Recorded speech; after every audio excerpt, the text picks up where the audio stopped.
Guinness book of records പ്രകാരമല്ലേ ലോകത്തിലെ ഏറ്റവും കുത്തനെയുള്ളൊരു railway പാത കേട്ടോ നമ്മൾ ഈ കാണുന്ന സീനിക് റെയിൽവേ.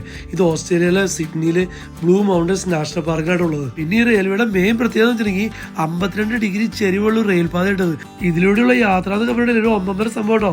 കയറുകയും ഇറങ്ങുകയൊക്കെ ചെയ്യുമില്ലേ ഉള്ളിലുള്ള സത്യം പറഞ്ഞാൽ അതൊരു പേടിയൊക്കെ തോന്നും കേട്ടോ. എന്നാലും സംഭവം അടിപൊളി, എന്തൊരു രസമാണെന്ന് അറിയാമോ. ട്രെയിൻ യാത്ര സ്റ്റാർട്ട് ചെയ്യണത് തന്നെ ട്രെയിൻ നേരെ കുത്തനെ താഴേക്കാണ് പോകും. ആ പോകുന്ന വഴിക്കില്ലേ അതിന് രണ്ട് സൈഡിലും മഴക്കാടുകളും പാറക്കെട്ടുകൾക്ക് ഉള്ളിൽ കൂടെ പോകട്ടെ. പിന്നെ വെള്ളച്ചാട്ടങ്ങൾ കുറച്ച് കഴിയുമ്പോൾ പാറയ്ക്ക് കാരണം നല്ല കൂരി ഇരുട്ടും വരും കേട്ടോ. പിന്നെ ബ്ലൂ മൗണ്ടൻസിന്റെ ഫുൾ ബ്യൂട്ടിയില്ലേ നമുക്ക് ഈ ട്രെയിൻ യാത്രയുടെ താഴത്ത് എത്താറാകുമ്പോഴേക്കും നമുക്ക് കാണാൻ പറ്റും കേട്ടോ.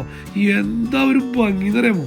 അതുപോലെ തന്നെ ഈ റെയിൽവേയിലെ ആദ്യം 1880-കളിൽ കൽക്കരി ഖനനത്തിനായിട്ടാണ് നിർമ്മിച്ചത്. പിന്നീട് ആ ഖനനം നിർത്തിയതിനു ശേഷം ഇത് ടൂറിസത്തിനായിട്ട് തുറന്നു കൊടുത്തു കേട്ടോ. പിന്നെ ട്രെയിനെ കുറിച്ച് പറയുകയാണെങ്കിൽ ചെറിയൊരു ട്രെയിനാണ്, എന്നാൽ എല്ലാവിധ സേഫ്റ്റി ഉണ്ട് കേട്ടോ. നമ്മൾ ഇറങ്ങേണ്ട സമയത്തായാലും കയറുന്ന സമയത്തായാലും ആ ഡോറൊക്കെ നമുക്ക് ഇപ്പോൾ ഓപ്പൺ ആയി നമുക്ക് കാണാൻ പറ്റും. പിന്നെ ഇതിനകത്ത് ഏറ്റവും എടുത്ത് പറയണില്ലേ അത് സീറ്റിംഗ് അറേഞ്ച്മെന്റ് കേട്ടോ. നമുക്ക് ഈ ഒത്തിരി താഴത്തേക്ക് മുകളിലേക്ക് പോകുന്ന കാരണം സീറ്റ് നമുക്ക് ചേഞ്ച് ചെയ്യാനുള്ള 2 ഓപ്ഷൻ ഉണ്ട്.